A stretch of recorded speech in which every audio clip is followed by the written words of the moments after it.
Assalamualaikum warahmatullahi wabarakatuh. Perkenalkan, nama saya Salwa Hamdina Sution dengan nomor BP 2422034. Di sini saya akan menjelaskan tentang dasar-dasar reaktor kimia. Yang dimana reaktor kimia itu adalah jantung industri proses. Reaktor kimia adalah wadah tertutup tempat reaksi kimia berlangsung dalam skala industri. Fungsi utamanya adalah menyediakan lingkungan yang optimal agar reaktan dapat berubah menjadi produk yang diinginkan dengan efisiensi dan selektivitas tinggi. Pilihan dan perancangan reaktor sangat mempengaruhi kinerja proses dan probabilitas pabrik. Menurut Vogler dalam buku Elements of Chemical Reaction Engineering, reaktor adalah jantung dari setiap proses kimia.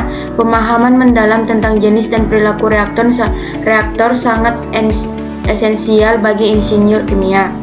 Dalam perancangan reaktor, beberapa faktor kunci yang dipertimbangkan meliputi suhu, tekanan, waktu tinggal, pencampuran, perpindahan massa, dan perpindahan panasnya. Setiap variabel ini harus dikelola dengan cermat untuk mencapai tujuan reaksi. Nah, klasifikasi reaktor berdasarkan bentuk dan pengoperasiannya.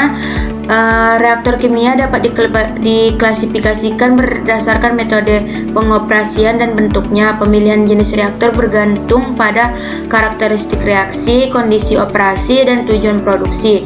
Nah, kita akan membahas satu-satu. Nah, yang dimana ada reaktor batch, yang dimana reaktor batch, yang dimana reaktor atau reaktan dimasukkan pada awal dan produk dikeluarkan setelah reaksi selesai. Sering digunakan untuk produksi skala kecil atau produk bernilai tinggi. Nah, yang kedua ada continuous treated tank reaktor atau CSTR, yang dimana pengumpanan reaktan dan penarikan produk berlangsung secara kontinu. Reaktan tercampur sempurna dan homogen.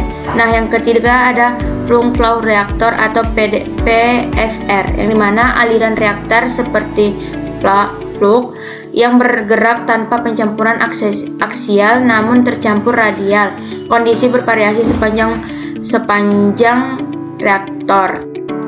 Nah, reaktor batch atau fleksibel untuk produk skala kecil, yang dimana ada kelemahannya. Kelemahannya itu yang pertama, waktu siklus panjang yang melibatkan waktu pengisian, reaksi, pendinginan, dan pengosongan. Nah, yang kedua ada variasi kualitas produk biasa terjadi antara batch karena sulit menjaga kondisi identik. Nah, yang ketiga itu ada biaya tenaga kerja tinggi, yang dimana membutuhkan pengawasan dan intervensi operator. Nah, penggunaannya itu dimana produk farmasi, bahan kimia khusus, polimer, makanan dan minuman, serta penelitian laboratorium, contohnya pembuatan antibiotik, sintesis resin.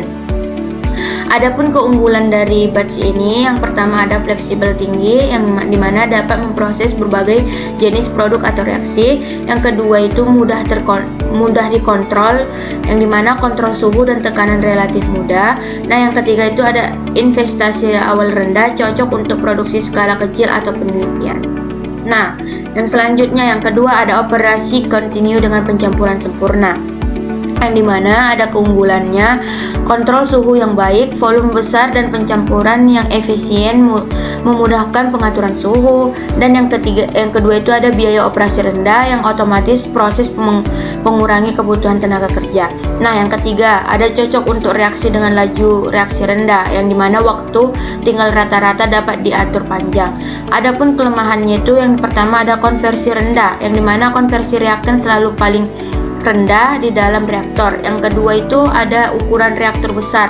Untuk mencapai konversi tinggi diperlukan volume reaktor yang lebih besar dibandingkan PFR.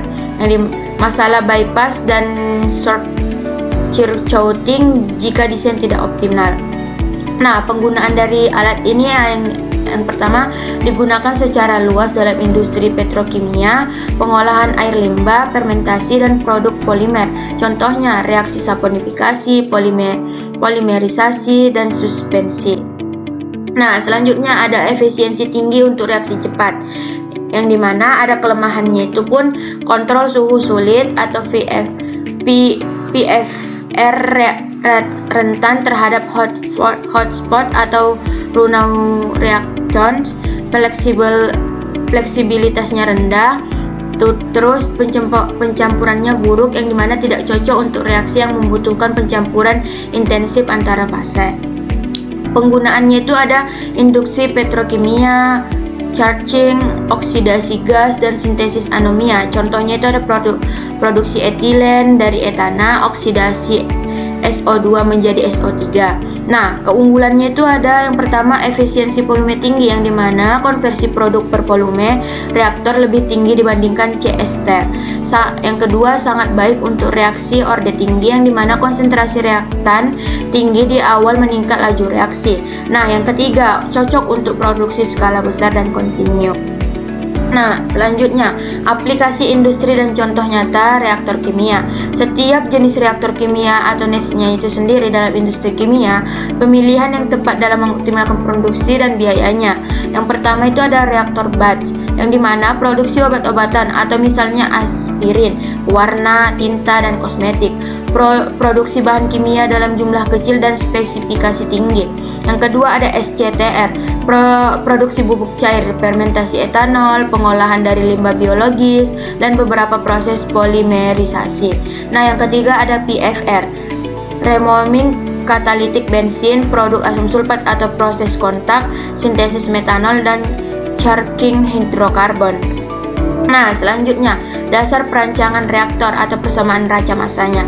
Perancangan reaktor didasarkan pada prinsip neraca massa dan energi. Berikut adalah persamaan reaktor idealnya. Yang pertama ada reaktor batch itu, yang dimana ada reaktor batch itu didasarkan pada prinsip perancangan massa dan energi. Yang pertama reaktor batch, yang dimana dengan rumus V dCA per dt sama dengan RAV, yang dimana V volume reaktor, C sama dengan konsentrasi reaktan, A dan T itu waktu, R dan A itu laju reaksi. Yang kedua ada CSTR, yang dimana dengan rumus F sama dengan FA0 dikurang FA per min RAA, dimana F sama dengan volume reaktor, F-nya itu laju alir molar masuk, dan F-nya itu FA-nya itu laju alir molar keluar. Yang ketiga itu ada PFR, yang dimana dengan rumus bisa teman-teman sekalian lihat yang ini, yang nomor 3. Nah, dengan keterangan dimana F sama dengan volume reaktor, FA0 itu laju alir molar masuk, XA-nya itu konversi dan min RR-nya itu laju reaksi A-nya. Persamaan ini berasal dari neraca massa diferensial yang ditetapkan pada setiap jenis reaktor, seperti yang dijelaskan oleh Levensiel dalam Chemical Reactor Engineering.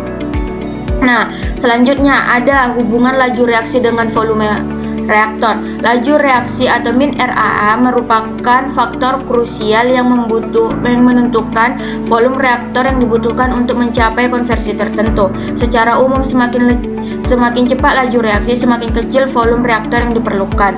Nah, ada 3 yang tadi kita bahas, yaitu yang pertama reaktor batch, yang dimana volume reaktor ditentukan oleh jumlah reaktan yang akan diproses per batch, yang waktu siklusnya laju reaksi lebih tinggi akan mempersingkat waktu reaksi.